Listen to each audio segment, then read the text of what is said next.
नमस्कार. 9:30च्या बातमीपत्रात मी शिबानी जोशी आपलं स्वागत करते. सुरुवातीला एक नजर ठळक बातम्यांवर. त्रिवार तलाकच्या पद्धतीवर आचारसंहिता जाहीर करणार all India Muslim personal law बोर्डाचा निर्णय.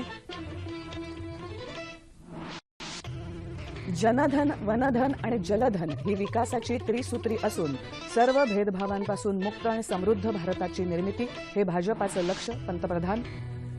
पंतप्रधान आजपासून 2 दिवसांच्या गुजरात दौऱ्यावर. सुरतमध्ये दिमागदार road show.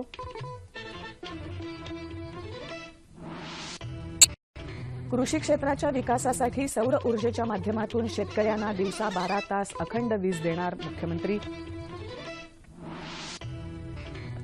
Singapore super series badminton स्पर्धेत भारताच्या बी साई प्रणीतनं के श्रीकांतचा पराभव करत पटकावलं अजिंक्यपद.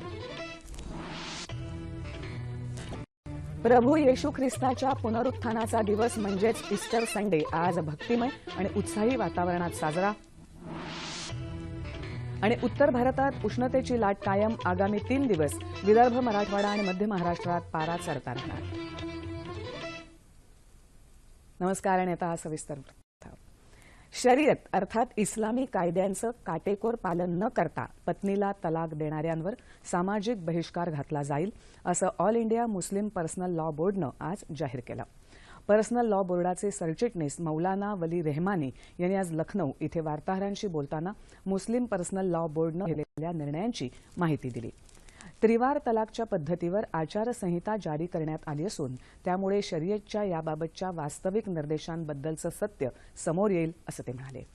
मुस्लिम पर्सनल लॉची अंमलबजावणी करण्याचे अधिकार आम्हाला घटनेनंच बहाल केले असून शरीयतच्या आदेशांनुसार तलाक दिला नसेल तर संबंधितांवर सामाजिक बहिष्कार घातला जाईल असं ते म्हणाले. शुक्रवारच्या नमाजच्या वेळी तलाक संबंधीची आचारसंहिता मशिदीमध्ये वाचून दाखवावी असे आदेश मौलाना आणि इमाम यांना देण्यात आल्याचंही त्यांनी सांगितलं. अयोध्येतल्या वादग्रस्त बाबरी मशीद प्रकरणी आम्ही सर्वोच्च न्यायालयाच्या निर्णयाचा स्वीकार करू, मात्र या संदर्भात न्यायालयाच्या निर्णयाच्या कक्षेबाहेरची तडजोड लॉ बोर्डाला मान्य नाही असं त्यांनी स्पष्ट केलं. दरम्यान त्रिवार तलाकच्या पद्धतीमुळे मुस्लिम महिलांना अनेक अडचणींचा सामना करावा लागत आहे. त्याचं निराकरण करण्यासाठी आम्ही जिल्हा पातळीवर प्रयत्न करतोय असं पंतप्रधान नरेंद्र मोदी यांनी म्हटलं आहे. मुस्लिम महिलांवर अन्याय होता कामा नये यासाठी या कुप्रथांविरुद्ध सर्व समाजानंच एकजुटीनं लढा देण्याची आवश्यकता आहे असंही ते म्हणाले. भाजपाच्या राष्ट्रीय कार्यकारिणीच्या बैठकीचा आज पंतप्रधान नरेंद्र मोदी यांच्या उपस्थितीत ओदिशातल्या भुवनेश्वर इथे समारोप झाला. या 2 दिवसीय बैठकीत झालेल्या घडामोडीचा आढावा भाजपचे ज्येष्ठ नेते आणि केंद्रीय मंत्री नितीन गडकरी यांनी त्यानंतर घेतला. या परिषदेत पंतप्रधानांनी भाजपाच्या पदाधिकारी आणि कार्यकर्त्यांना मार्गदर्शन केलं. त्यानंतर घेतलेल्या वार्ताहर परिषदेत गडकरी यांनी याबाबतची माहिती दिली. अंत्योदय हाच भाजपाचा प्रेरणास्रोत असून सत्ता परिवर्तन हे पक्षाचं अंतिम उद्दिष्ट नव्हे असा गुरुमंत्र पंतप्रधान नरेंद्र मोदी यांनी भाजपा पदाधिकारी आणि कार्यकर्त्यांना यावेळी दिला. सत्ता हे साध्य नसून साधन आहे. राष्ट्र निर्मिती तसंच गरीबातल्या गरीब व्यक्तीचा विकास हाच भाजपाचा केंद्रबिंदू आहे. जनधन, वनधन आणि जलधन ही विकासाची त्रिसूत्री असून उच्च नीच, जाती धर्म या भेदभावांपासून मुक्त असलेल्या समृद्ध भारताची निर्मिती हे भाजपाचं लक्ष्य असल्याचं पंतप्रधानांनी यावेळी सांगितलं. प्रधानमंत्री सिंचन योजनेअंतर्गत गाव आणि शेतकऱ्यांचा विकास करून 2022 पर्यंत शक्तिशाली भारत घडवण्याचा निर्धार त्यांनी यावेळी व्यक्त केला. या कार्यकारिणीत 2 ठराव संमत करण्यात आले. यामध्ये मागासवर्गीय आयोगाला घटनात्मक दर्जा देण्याबाबत आभार व्यक्त करणारा ठराव तसंच या संदर्भातलं विधेयक संमत करण्याबाबत काँग्रेस आणि इतर पक्षांकडून होत असलेल्या राजकारणाचा निषेध करणाऱ्या ठरावाचा समावेश आहे. केंद्र सरकारच्या योजना आणि धोरणं समाजातल्या सर्व स्तरांपर्यंत पोहोचवण्याबाबत तसंच पक्षाच्या मिशन 2019ला अंतिम स्वरूप देण्याबाबत या बैठकीत चर्चा झाली. केंद्रीय मनुष्यबळ विकास मंत्री प्रकाश जावडेकर यांनी वार्ताहर परिषदेत याबाबतची माहिती दिली. सरकारनं इतर मागासवर्गीयांसाठीच्या आयोगांना घटनात्मक दर्जा बहाल केला, मात्र काँग्रेसनं राज्यसभेत या विधेयकावर आडमुठेपणा दाखवला असं जावडेकर म्हणाले. 2014मध्ये पंतप्रधान नरेंद्र मोदी यांच्याकडून जनतेला ज्या अपेक्षा होत्या त्याचं रूपांतर आता विश्वासात झालं असून लोकांनी जाती आणि धर्माच्या जोखडात न राहता विकासाला मतं दिली असं त्यांनी सांगितलं. देशात वस्तू आणि सेवा कर लागू झाल्यानंतर देशाचा कायापालट होईल असा विश्वासही जावडेकर यांनी यावेळी व्यक्त केला. पंतप्रधान नरेंद्र मोदी यांचं आज 2 दिवसांच्या गुजरात दौऱ्यासाठी आगमन झालं असून सुरत इथे पंतप्रधानांचा रोड शो झाला। रोड शो नंतर पंतप्रधान सर्किट हाऊस इथे पोहोचले आहेत। रोड शो दरम्यान रस्त्यांच्या दुतर्फा लाखोंचा जनसागर उसळला होता। 11 किलोमीटर लांबीच्या मार्गावर बाईक रॅलीद्वारे शेकडो तरुण या रोड शोमध्ये सहभागी झाले होते। आपल्या या गुजरात भेटीत पंतप्रधान विविध प्रकल्पांचं उद्घाटन करणार आहेत। या दौऱ्यामध्ये गुजरातला विविध प्रकारच्या योजना आणि इतर लाभ मिळण्याची अपेक्षा व्यक्त केली जाते। पंतप्रधान उद्घाटन करणार असलेल्या विविध योजनांअंतर्गत 21,000 लाभार्थ्यांना सहाय्यक उपकरणं दिली जाणार आहेत। यामध्ये पंतप्रधान उज्ज्वला योजना आणि आवास योजनांचा समावेश आहे। त्याचबरोबर एका रोजगार मेळाव्यात नोकऱ्यांची नियुक्तीपत्रही लाभार्थ्यांना दिली जाणार आहेत। सौराष्ट्र नर्मदा सिंचन प्रकल्प म्हणजे सौनी योजनेच्या पहिल्या टप्प्याचं उद्घाटन आणि दुसऱ्या टप्प्याचं भूमिपूजन पंतप्रधानांच्या हस्ते होणार आहे।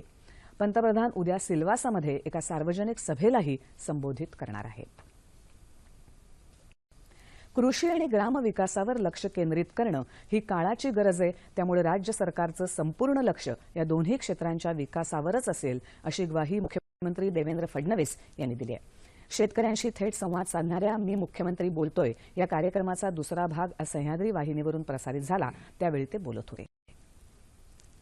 महाराष्ट्राचा मुख्यमंत्री म्हणून मी आपल्याला हे कमिट करतो, या ठिकाणी आपल्याला आश्वस्त करतो, आपल्याला या ठिकाणी वचन देतो की निश्चितपणे महाराष्ट्र सरकारचा सगळा फोकस हा शेती आणि ग्रामविकास याच्याकडेच असेल।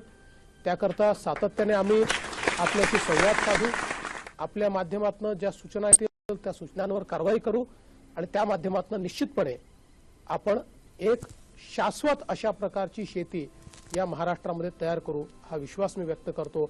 आणि आपण सगळे लोक यामध्ये साथ द्या। आमचं काही चुकलं तर आम्हाला जरूर सांगा, आम्ही चूक सुधारू आणि उत्तम प्रकारे काम करण्याचा प्रयत्न करू। या कार्यक्रमात त्यांनी सूक्ष्म सिंचन, ऊर्जा, कृषी मालावर आधारित प्रक्रिया उद्योग आणि नैसर्गिक आपत्तीत करण्यात येणाऱ्या उपाययोजना या संदर्भात शेतकऱ्यांनी उपस्थित केलेल्या विविध प्रश्नांना उत्तरं दिली। सौर ऊर्जेच्या माध्यमातून शेतकऱ्यांना दिवसा 12 तास अखंड वीज देण्यासाठी राज्यात सौर ऊर्जा प्रकल्प उभारण्याचं काम सुरू आहे, असं सांगत सौर ऊर्जा क्षेत्रातली गुंतवणूक दीर्घकाळासाठी उपयुक्त ठरेल असा विश्वास मुख्यमंत्र्यांनी यावेळी व्यक्त केला। शेतीचं जे फीडर आहे हे संपूर्ण फीडरच जर आपण सोलरवर टाकलं तर इंडिव्हिज्युअल शेतकऱ्याला सोलर पंप घेण्याची आवश्यकता पडणार नाही। सोलर वीज निर्मितीतनं त्या फीडरमधनं सोलारची वीज ही त्याच्या पंपापर्यंत, आतापर्यंत जी आपली साधी वीज जी पोहोचत होती कोळशाची, त्याच्याऐवजी सोलरची वीज त्याच्यापर्यंत पोहोचेल। आणि हे मॉडेल आपण तयार केल्यानंतर आता त्याचे जवळजवळ 4-5 ठिकाणी पायलट प्रोजेक्ट आपण सुरू करतो आहोत। काही टेंडर झाले आहेत, काही कन्स्ट्रक्शन स्टेजला आहेत आणि फार चांगला त्याला रिस्पॉन्स आहे। या निर्णयाच्या माध्यमातून आम्ही शेतकऱ्यांना दिवसा 12 तास शाश्वत वीज देऊ शकू आणि ती देखील सोलार वीज आम्ही देऊ शकू। शेतीची उत्पादकता वाढवण्यासाठी सूक्ष्म सिंचनावर भर देणं आवश्यक असून येत्या 3 वर्षात ऊसाची शेती सूक्ष्म सिंचनाखाली आणणार असल्याची माहिती त्यांनी दिली। गेली वर्षानुवर्षे अपूर्ण असलेले सिंचन प्रकल्प मार्गी लावण्यासाठी राज्य सरकारनं आवश्यक पावलं उचलली असून केंद्राकडून 26,000 कोटी रुपये मिळणार आहेत, असं मुख्यमंत्र्यांनी सांगितलं। तर हळद उद्योग प्रक्रिया निर्माण करण्यासाठी 50 लाख रुपयांपर्यंतची योजना असल्याचंही मुख्यमंत्री यावेळी म्हणाले। भारतरत्न डॉ. बाबासाहेब आंबेडकर यांच्या जयंतीच्या दिवशी पंतप्रधानांनी भीम ॲप आधारशी जोडून आर्थिक व्यवहार करण्याचा क्रांतिकारी निर्णय घेतला। पंतप्रधान हे आंबेडकरांच्या राष्ट्रवादाच्या संकल्पनेचे आदर करणारे आहेत, असं केंद्रीय सामाजिक न्याय राज्यमंत्री रामदास आठवले यांनी सांगितलं। लातूर महानगरपालिका निवडणुकीच्या निमित्तानं ते आज लातूरमध्ये आले असताना पत्रकारांशी बोलत होते। नरेंद्र मोदी यांच्या विविध योजनांचा लाभ दलितांच्या विकासासाठी होणार असून दलित तरुणांनी स्वतःचे प्रकल्प तयार करून पुढे येण्याची आवश्यकता आहे, असंही ते म्हणाले। केंद्र सरकार आरक्षण रद्द करणार असल्याचा खोडसाळ प्रचार काँग्रेस करत असल्याचं सांगून आरक्षण रद्द होणार नसल्याची ग्वाही आठवले यांनी दिली। विद्यार्थ्यांच्या पदवी प्रमाणपत्रावर वडिलांचं नाव अनिवार्य असणारा नियम बदलावा, असं केंद्रीय महिला आणि बालविकास मंत्री मनेका गांधी यांनी केंद्रीय मनुष्यबळ विकास मंत्री प्रकाश जावडेकर यांना सुचवलं आहे। पतीपासून विभक्त झालेल्या अनेक महिलांनी आपल्याशी संपर्क साधून मुलांना त्यांच्या वडिलांच्या नावाशिवाय पदवी प्रमाणपत्र मिळवण्यात येणाऱ्या अडचणींबाबत गाऱ्हाण घातलं, असं मनेका गांधी यांनी जावडेकरांना लिहिलेल्या पत्रात स्पष्ट केलंय। पती-पत्नी विभागणं होणं ही सत्यता असून नियमात त्याचं प्रतिबिंब उमटलं पाहिजे, असंही मनेका गांधी यांनी म्हटलं आहे। जीवनरेखा अर्थात लाईफलाईन एक्सप्रेस सिंधुदुर्गमध्ये दाखल झाली आहे। सिंधुदुर्ग जिल्ह्यातल्या दुर्गम ठिकाणी लाईफलाईन एक्सप्रेसच्या माध्यमातून प्रगत वैद्यकीय सेवा सुविधा दिली जाणार आहे असा विश्वास रेल्वे मंत्री सुरेश प्रभू यांनी व्यक्त केला आहे। जिल्ह्यात दाखल झालेल्या या सेवेचं उद्घाटन व्हिडिओ कॉन्फरन्सिंगद्वारे करताना ते आज बोलत होते।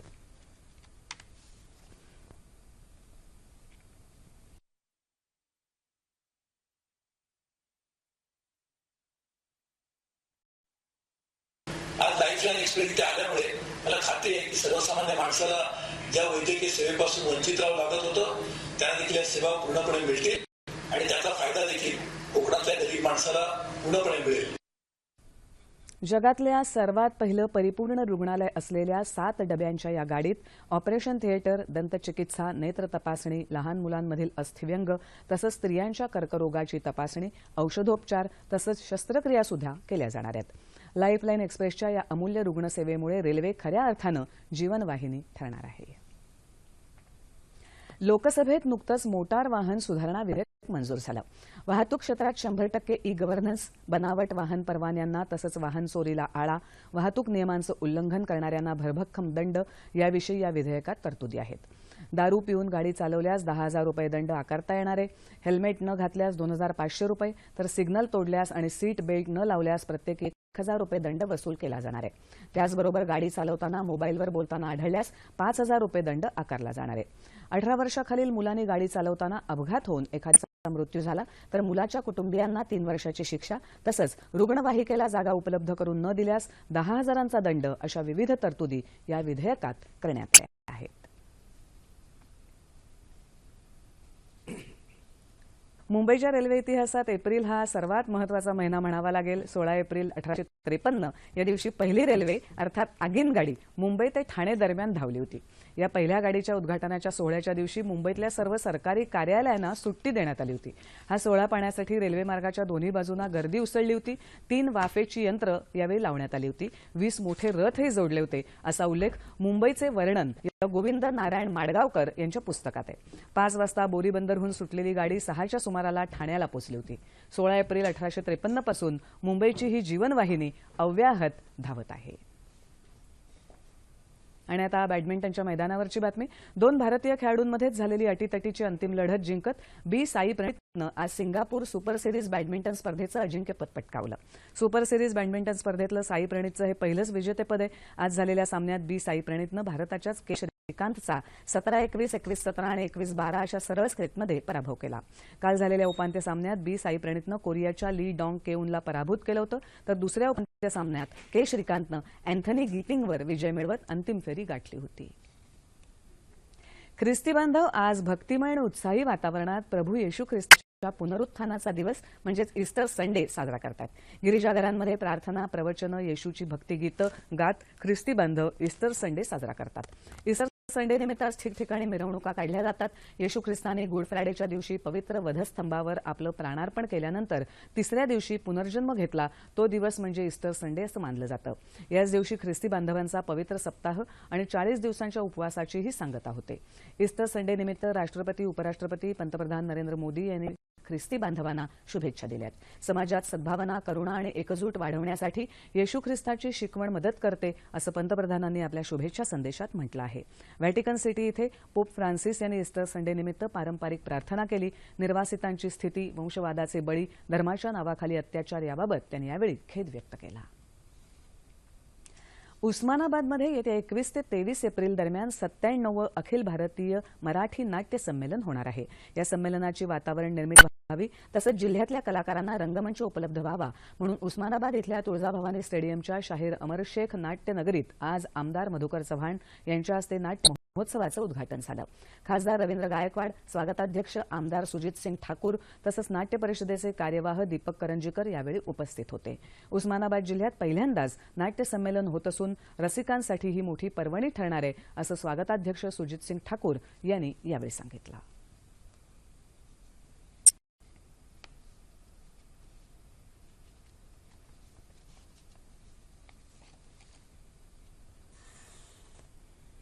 आणि आता हवामान। उत्तर भारतात उष्णतेची लाट कायम असून अनेक ठिकाणी पारा 40 अंश सेल्सिअसवर गेलाय। राजधानी दिल्लीत सर्वाधिक 40.6 अंश सेल्सिअस इतक्या तापमानाची नोंद झाली। झाली आहे.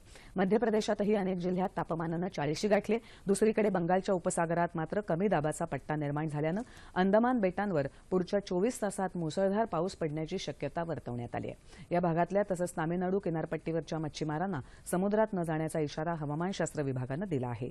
गुजरात, राजस्थान, पंजाब आणि हरियाणा भागात येते 3 ते 4 दिवस उष्णतेची लाट येणार असल्याचा इशारा हवामान खात्यानं दिला आहे. महाराष्ट्रात विदर्भ, मध्य महाराष्ट्र तसंच मराठवाड्यात उष्णतेच्या लाटेचा परिणाम जाणवणार आहे. राज्यात इतरत्र हवामान कोरडं राहील असा अंदाज हवामान खात्यानं वर्तवला आहे. तापमान अंश सेल्सिअसमध्ये मुंबई कमाल 35, किमान 23,